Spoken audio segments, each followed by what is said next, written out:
let's start. So hour 22, and I'm going to tell you about contracting Gaussians. And you know, a fun alternative name is let's do algebra by means of partial differential equations. But let me remind you the context. So we had formulas derived by intuitive combinatorial ways, combinatorial means.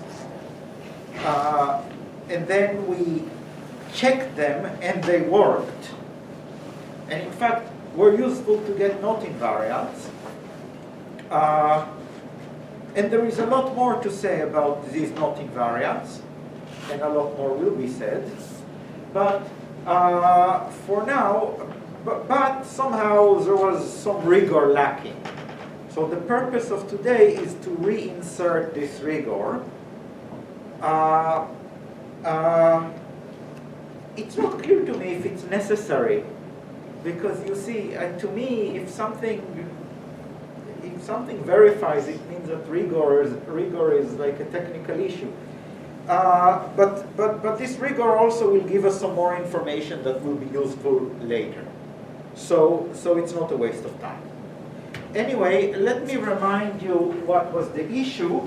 So we had two Gaussians.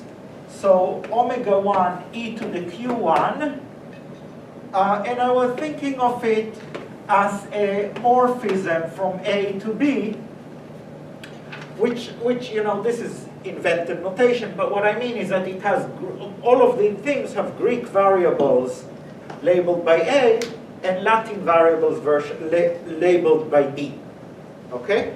And then we wanted to compose it with omega 2 e to the q2, which is again a morphism with inputs Greek letters B, output Latin letters C, and the result should be omega e to the q, where again inputs with A, outputs with C, and the problem is to find omega and to find q. So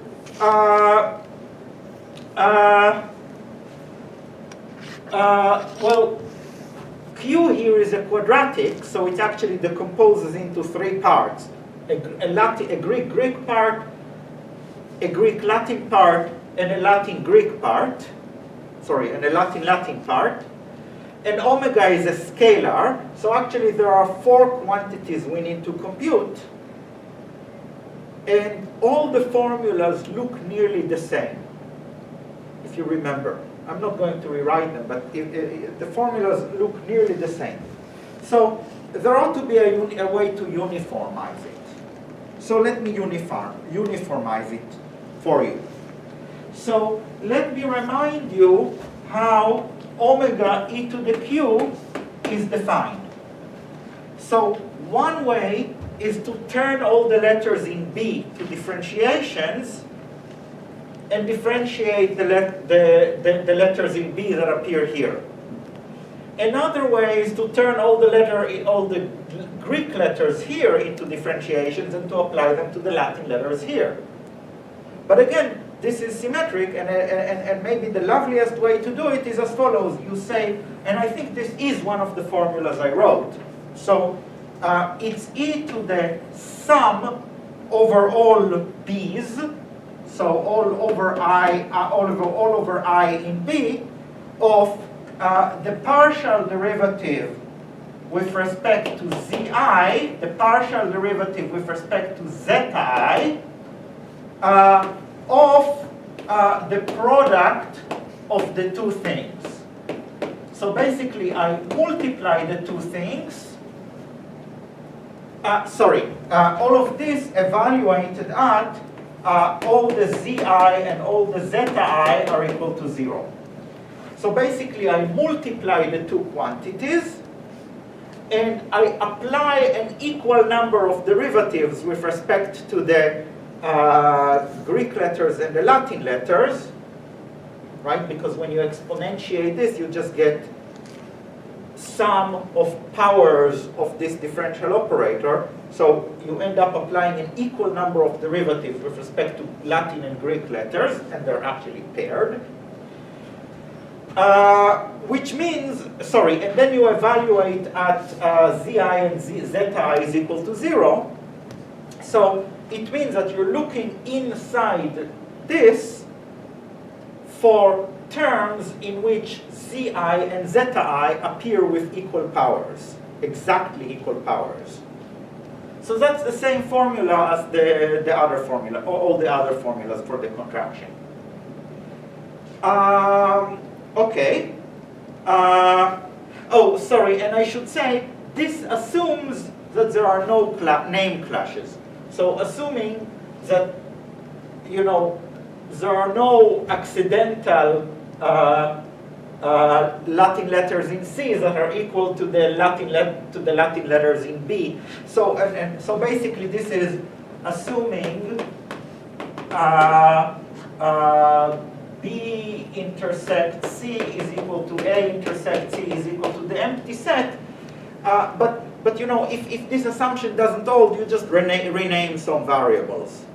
So it's really not a big deal. Okay. Okay. But then we are led to a completely, to a different problem. So the problem is to compute in general e to the 1/2 sum Fij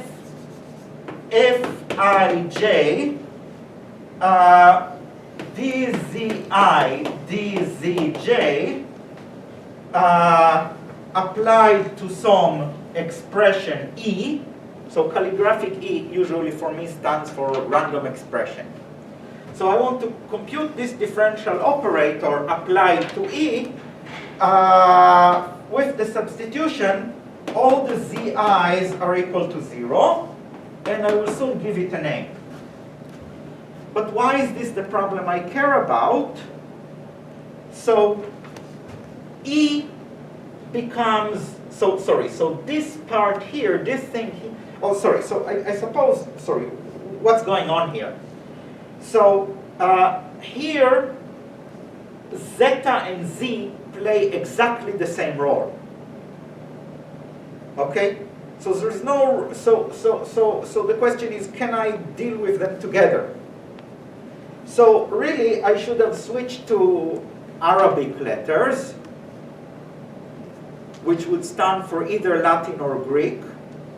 But since I don't know how to write Arabic letters, and if I wrote Hebrew, you would know how to use them, I just stuck to Latin. But these Latin letters here stand for Greek or Latin before.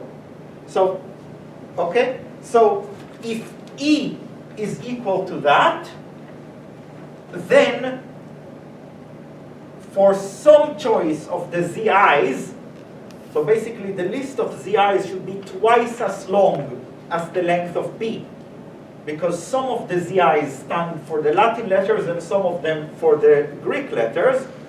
Then for some choice of zi's, this would be that. Where F, so what is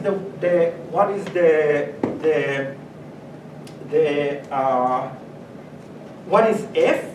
So F are the coefficients of the pairings between those Latin letters and between these Latin letters. So basically the coefficients that would make this into that. And if you think about it, F, so really the set of variables here is double the size of the set of variables here. Okay, or more precisely, it doubled the size of B. I mean, here there are, if B has n variables, this has 2 n variables, Greek and Latin. This has 2 n variables. You have to turn off airplane mode. What? Oh, sorry, this is annoying. I must have said something that my phone interpreted as, hey Google. For that, you'll have to turn off airplane mode. Okay. But I'm in airplane mode because I don't want the phone to disturb, to bother me. But Okay, I have to, I must learn from that and sort of turn off. Anyway, what did I say that could have sounded like that? I don't know. Anyway, so this is really, in the case of, if F comes from here, this will be a block diagonal matrix where you have Latin versus Greek, and it's in fact the block diagonal matrix which has the identity on the off-diagonal blocks. So that you end up pairing Greek and Latin, things with the opposite type, okay? And in fact, this particular matrix will give you twice the result you wanted. Hence, I've put a 1/2 here. Okay? And finally, so you see, since I want to compute this, I don't want to think too much about where the matrix is coming from. So instead, this is if we came from here, but I'll just replace it with a general symmetric matrix. And by the way, this is a symmetric expressions in the differential derivatives, and partial derivatives commute. So basically, if this matrix was not symmetric, it would be, you could replace it with its symmetrization and get the same result. So no loss in making it a symmetric matrix. Okay, so this quantity I will call F colon E inside triangular brackets. So this is like F contracting E, F acting on E, inside triangular brackets. And this is the quantity I want to compute. So, how do you compute such things? Well, I don't know, maybe there are a zillion ways. But one way is to use differential equations. So in general, whenever you have an exponential, you should be thinking differential equations. Because, the main property of exponentials is that they satisfy some differential equation. So what I'll do is I'll put a lambda in here, and then try to write a differential equation for the result as a function of the parameter lambda. And then what I want is to substitute at the end lambda is equal to 1. Okay? So let's turn it into a formal definition. So let uppercase psi,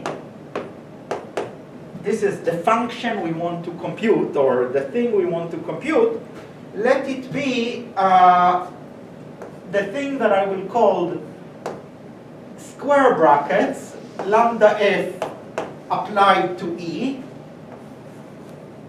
which is, by definition, e to the lambda over 2 sum dzi dz, oops, sorry, I forgot, fij dzi dzj. So this operator applied to E, and this time I'm not substituting zi, and I'm not substituting the zi equals 0. So I'm trying to compute something more general. And if you want to reduce to this, all you have to do is to, so if I'm able to compute this, you substitute lambda equals to 0, and, to 1, and evaluate at all the z's are equal to 0. Okay? Good.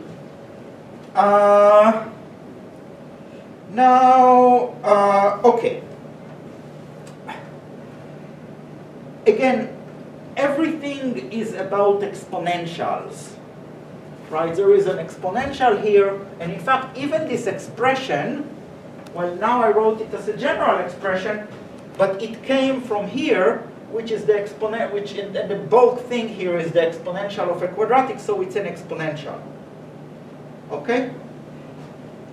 So, and my hope is that this will also be exponential in some sense. So I want to switch to writing everything in terms of logarithms. Okay? So let lowercase psi be the logarithm of uppercase psi. Okay, so what I really want to compute is the logarithm of that. Again, the logarithm of a Gaussian is the quadratic form. I want to compute some quadratic form. So I want to compute this logarithm, and let me give a name for this. So this will be the curly bracket of lambda f with acting on E, where E is the logarithm of calligraphic E. Okay? So in other words, this, by definition, is the logarithm of lambda f acting on E to the to uppercase E. Okay. Okay. So claim these two quantities satisfy certain PDEs. And the way we will find them is by solving these PDEs. But now my thing doesn't show the time anymore. Okay. Okay, so we will solve them by solving the PDEs.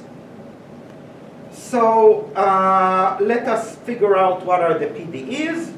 So first of all, uppercase psi at lambda equals to 0. So really it will be a PDE about the derivative with respect to lambda, or an equation about the derivative with respect to lambda. So such an equation, you need an equation for the derivative, but you also need an initial condition. So the initial condition is that psi at lambda equals to 0. Well, if lambda is equal to 0, you're exponentiating 0 times the differential operator, so you get 0, the exponential of 0, so you get 1, so you get just calligraphic E. So lambda at equal to 0 is the expression you started from. And the more fun thing is that the partial derivative with respect to lambda of psi. So, well, I actually told you a lie about the interesting thing about e to the x. The interesting thing about e to the x is not that e to the x differentiated is e to the x, but that e to the ax is e to the x is e to the a differentiated is e to the ax times a. And this is true if a is a scalar, or a is a matrix, or a is an operator of any type. So in our case, if I differentiate this with respect to lambda, I will get, so basically, 1/2 times this will pull out of the exponential, and I will still have the exponential, and it will still be acting on E. So the result will be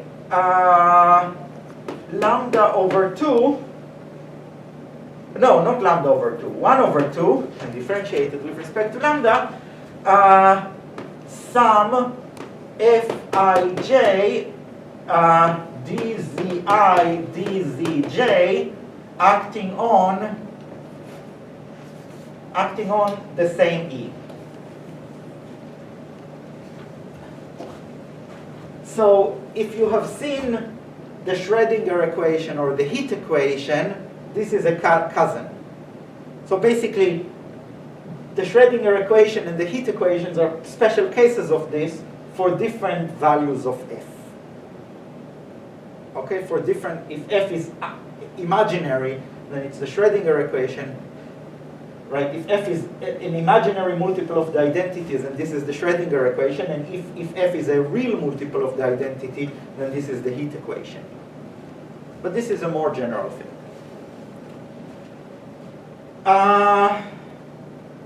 This has nothing to do with analysis. just to be clear. Everything here is pure algebra. Like, everything is with, this is all happening in a space of power series, or power series or polynomials in these Latin letters. And adding lambda just means that I allow an extra parameter lambda and I'm computing a power series with it, relative to it. Differentiation with respect to lambda makes sense on power series. You just replace every place you see lambda to the k, you replace it by k lambda to the k minus 1. Differentiation with zi, I mean, this is all pure algebra. There is no PDE here, only the symbols of PDE. Okay? That's one comment. The other comment is, if a solution exists to this equation, sorry, not if. This equation has a unique solution. Solutions exist and are unique. Solutions exist and are unique. So I could tell you, use the existence and uniqueness theorem of ordinary differential equations. But then you'll say, but this is not an ordinary differential equation, it's a partial differential equation. But it's really an ordinary differential equation in an infinite dimensional space. It's an ordinary differential equation with respect to the variable lambda, in which the unknown is a function of lambda in the space of polynomials in the z's, which is an infinite dimensional space.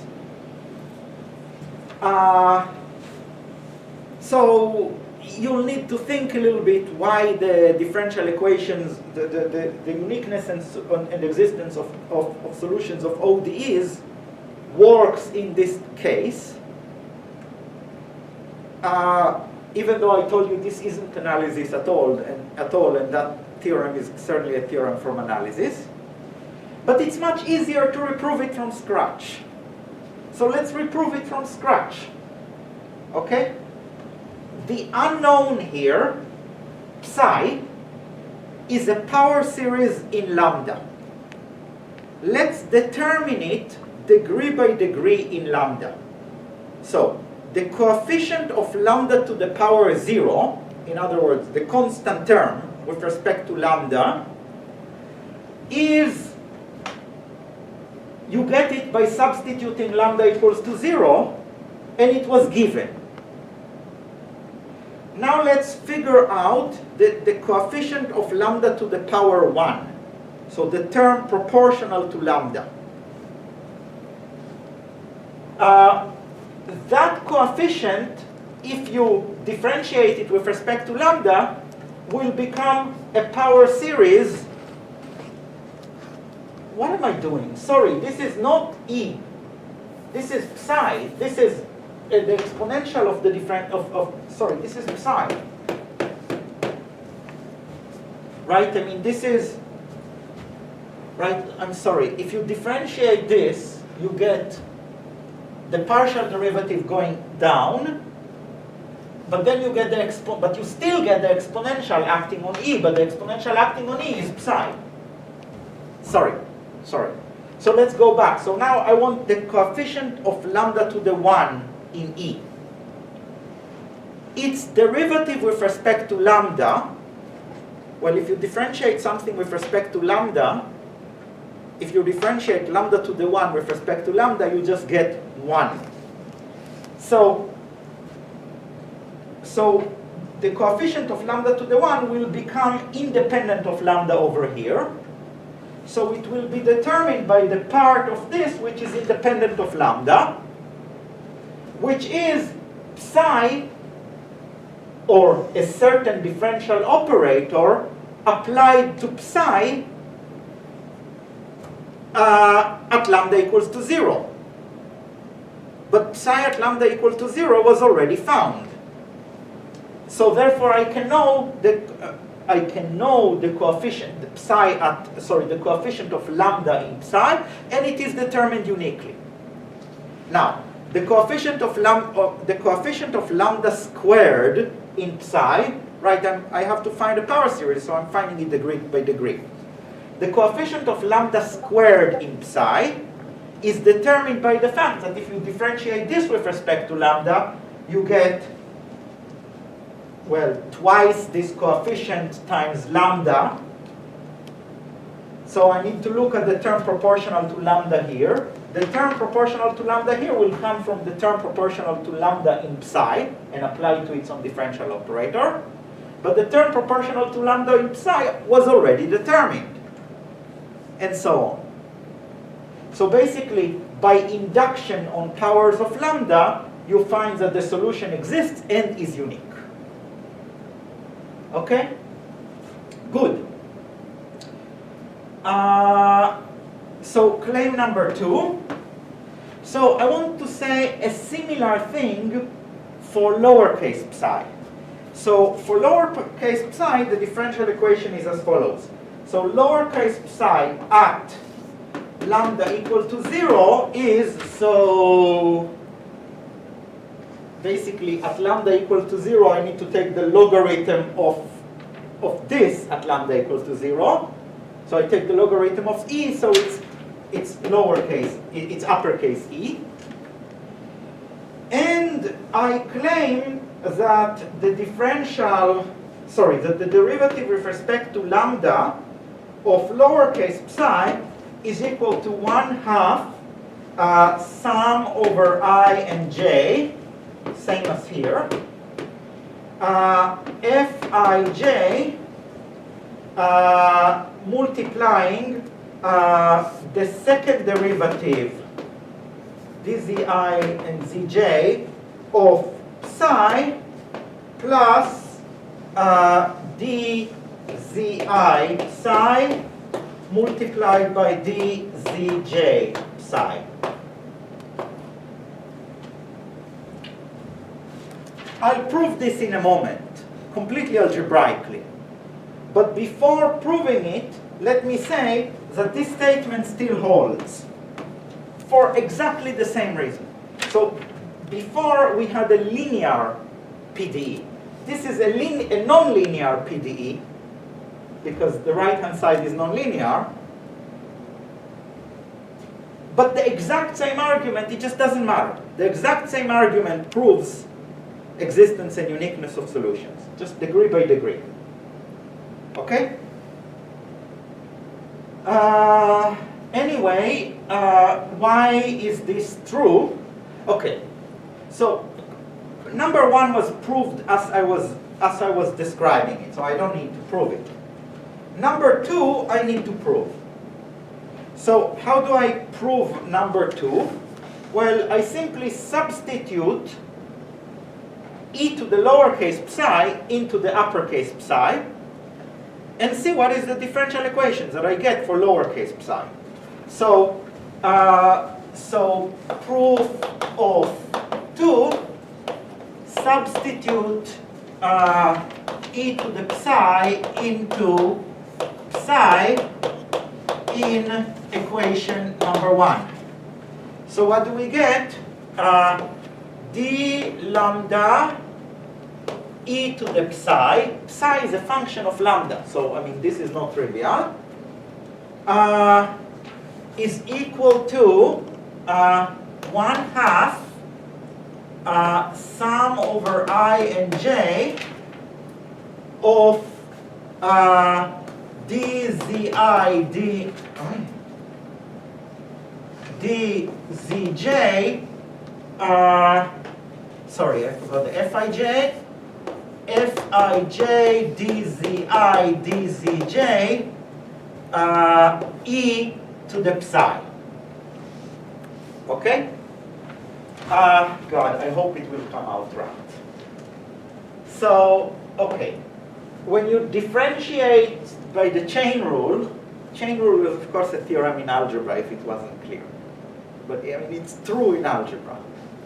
So, by the chain rule, this is d lambda psi multiplied by e to the psi. Okay?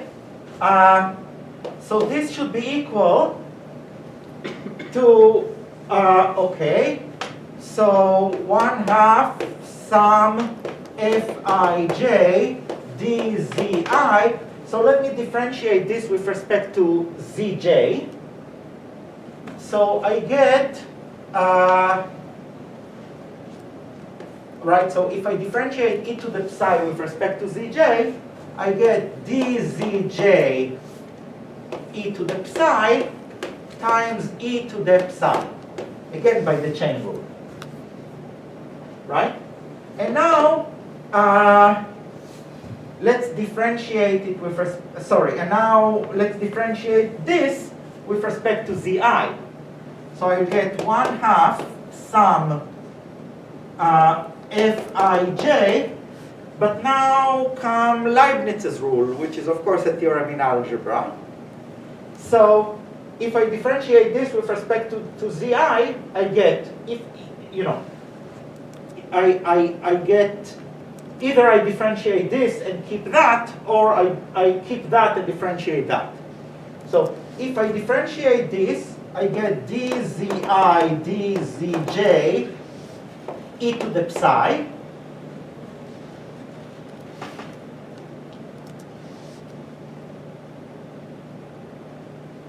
No, what have I done? Sorry. I differentiate this with, what have I done? I want to differentiate this with respect to zi. But zi and zj commute. Differentiation with respect to zi and zj commute. So if I differentiate this, I get dzi of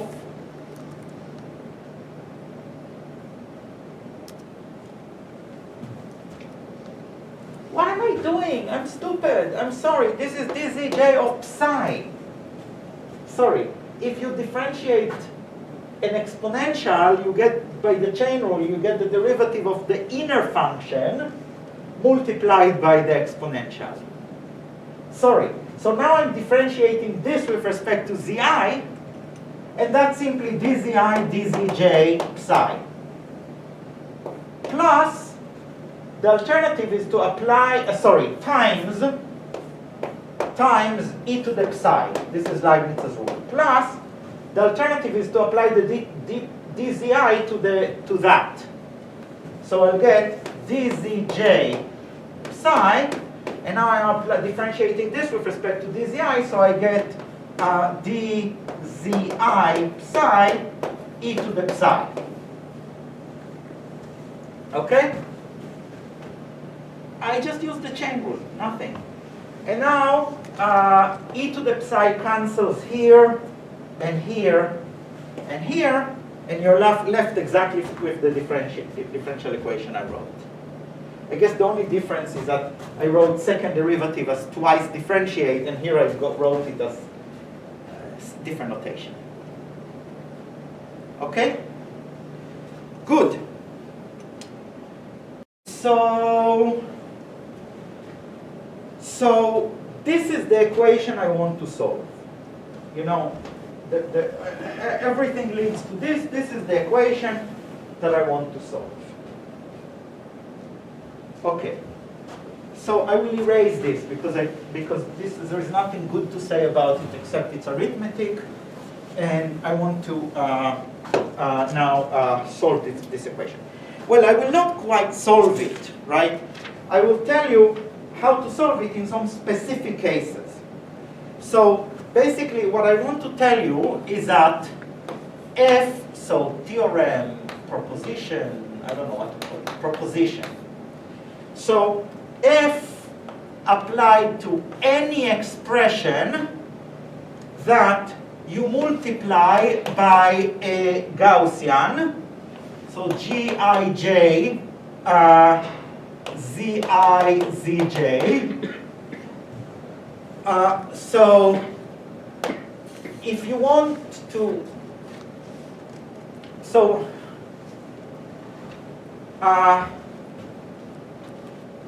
right, so if you want, so in fact all I'm telling you is, well, I want to compute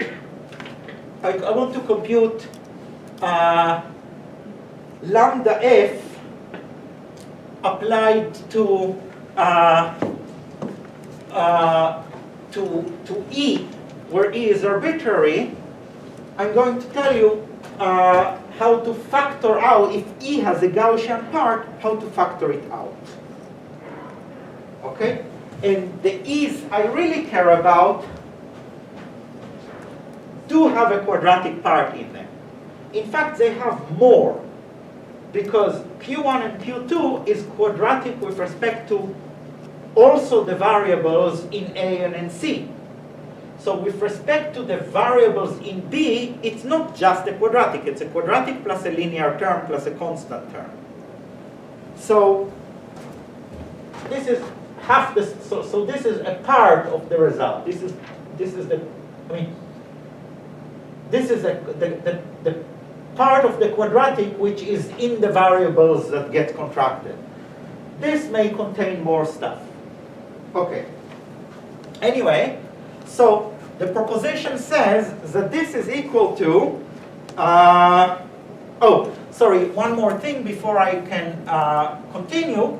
So I want this to be a symmetric matrix, the Gij, because you see, if it wasn't symmetric, I could symmetrize it, because this is symmetric. And the other thing is, for this to make sense, it has to be small.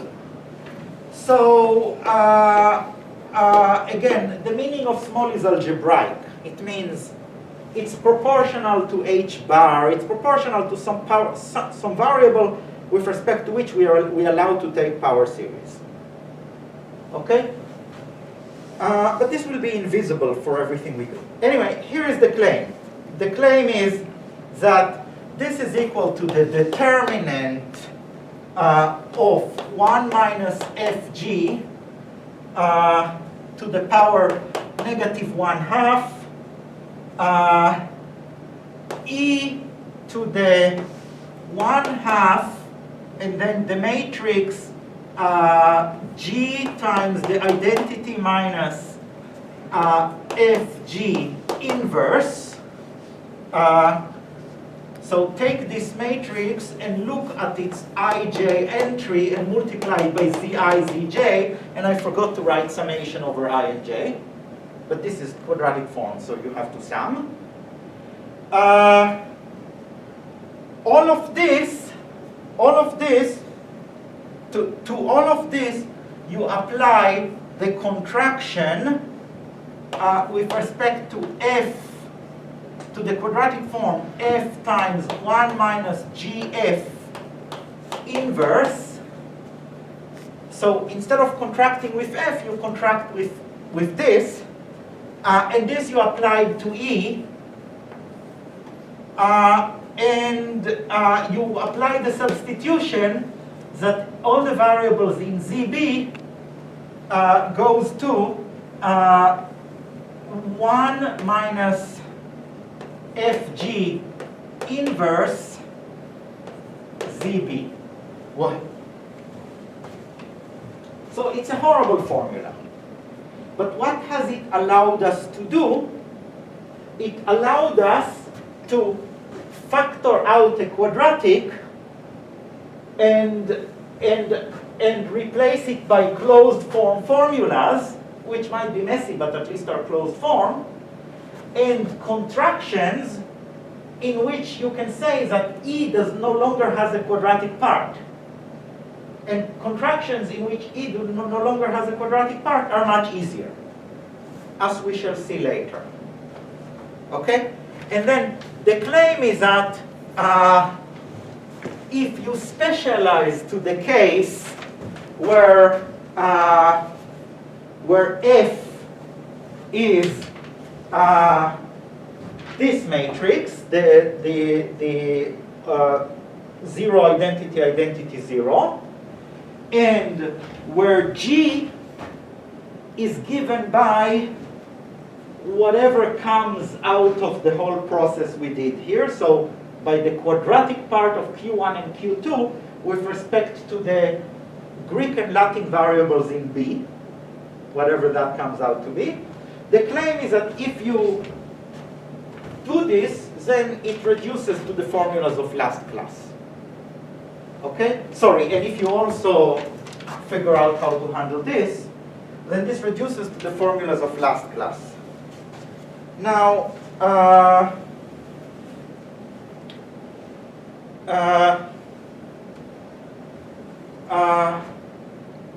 again, you can complain it's complicated, but this reduction is essentially pure algebra. I mean, just matrix algebra. It's just working with block matrices and figuring out that, I mean, if G and F are the block matrices that come out of that picture, then this formula reduces to the formula of last time. So all I need to do is to prove this formula and manage this. Okay. The interesting part of this formula, so this is the formula for the upper part, for the square bracket, but I'm going to prove it by the equation for the curly bracket. Okay? So I need to, first of all, tell you what is the corresponding formula for the curly bracket. So, what is the curly bracket? So we called it psi, and the curly bracket is the curly bracket of lambda f with the logarithm of what's written here. The logarithm of what's written here is 1/2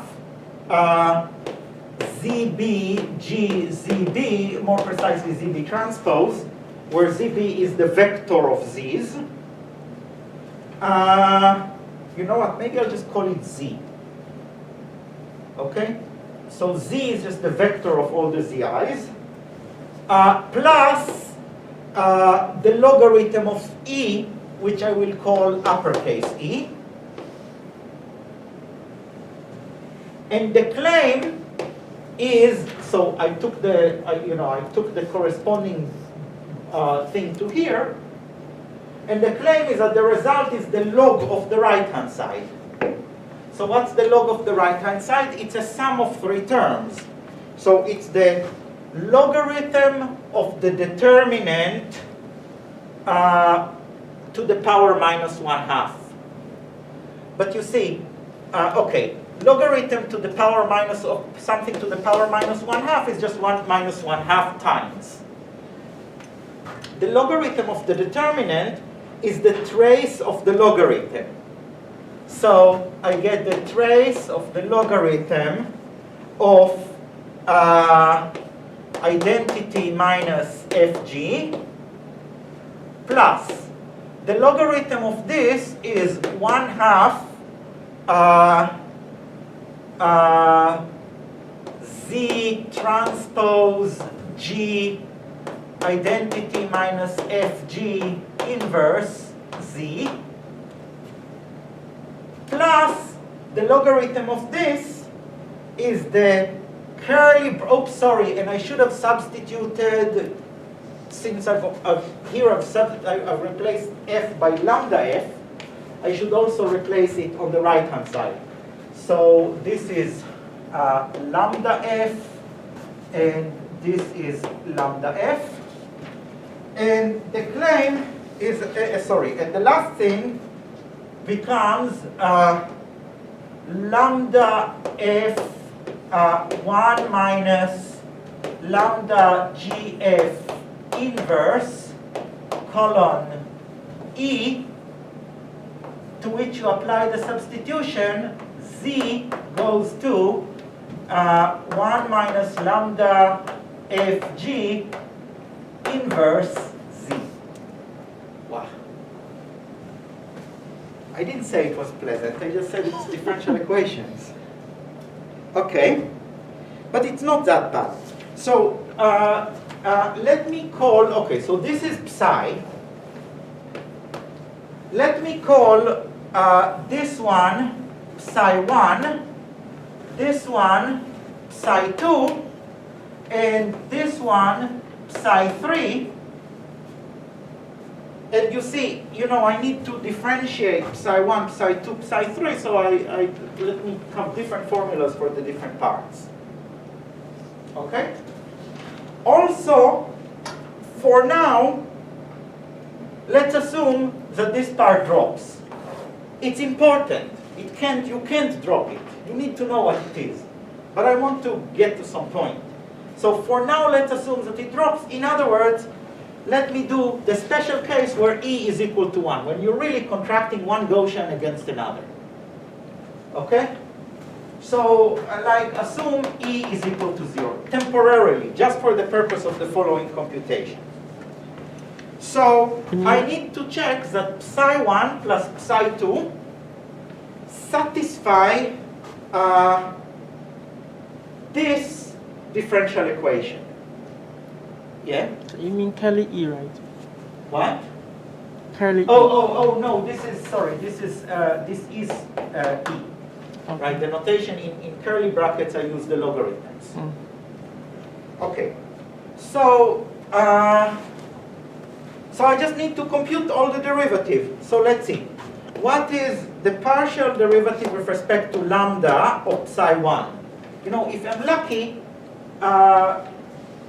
these things will simply satisfy the differential equation. So what is the partial derivative with respect to lambda of psi1? Good. -1/2 and trace are linear operators. The derivative is just nothing.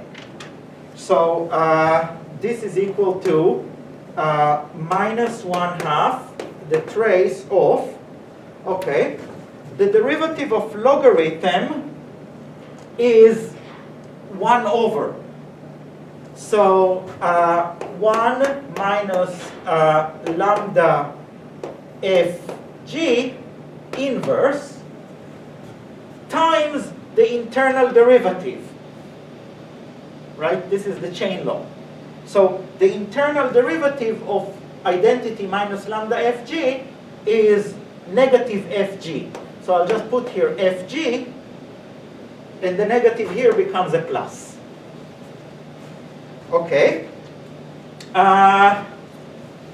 The derivative with respect to lambda of psi2, right, I want to differentiate the sum. So the derivative with respect to lambda of psi2 is, oh my God, I need to differentiate an inverse of a matrix. Right, this is an inverse, I'm here inverting a matrix which depends on a parameter lambda, and I need to differentiate it. So I need to know how to differentiate the inverse of a matrix which depends on a parameter. How much time do I have? I don't. Let's do it very, very quickly. So basically, suppose you have a matrix plus, so suppose you have suppose you add epsilon times a matrix to another matrix. I want to know what is the part proportional to epsilon in the result. That's how you differentiate. So A and B are the matrices that appear somehow related to the matrices. Oh, you know what? It's even easier. In our particular case, the matrix A is the identity. So I'm silly. I'm being silly. It's even easier than that. So, so suppose you have I, I can just do it explicitly. I minus Fg inverse is equal to I plus lambda Fg minus lambda squared Fg squared, and so on, by the geometric formula for a geometric series. So differentiating with respect to lambda, no, oh, I'm stupid, sorry, this is not, sorry, I'm confused. This is not at lambda equals to 0. I care about it at general lambda, not at lambda equals to 0. So, no, so I should have used the full formula. So A plus epsilon B inverse is equal to we are out of time. You know what? Okay, we're out of time. We'll have to continue. I'll just say that at this point, everything is explicit. You just write everything explicitly. It looks hard. It's not that hard. And at the end, it satisfies this equation, and we're done. This is terrible because we completely lost the geometry. We completely lost the combination. We turned it into stupid algebra, but fully stupid algebra. So we should do a second pass and try to understand what each of these equations really means, like a picture. What's the picture behind each one? I'll take pictures of the board, and we'll have to continue next time from where we stopped. Sorry.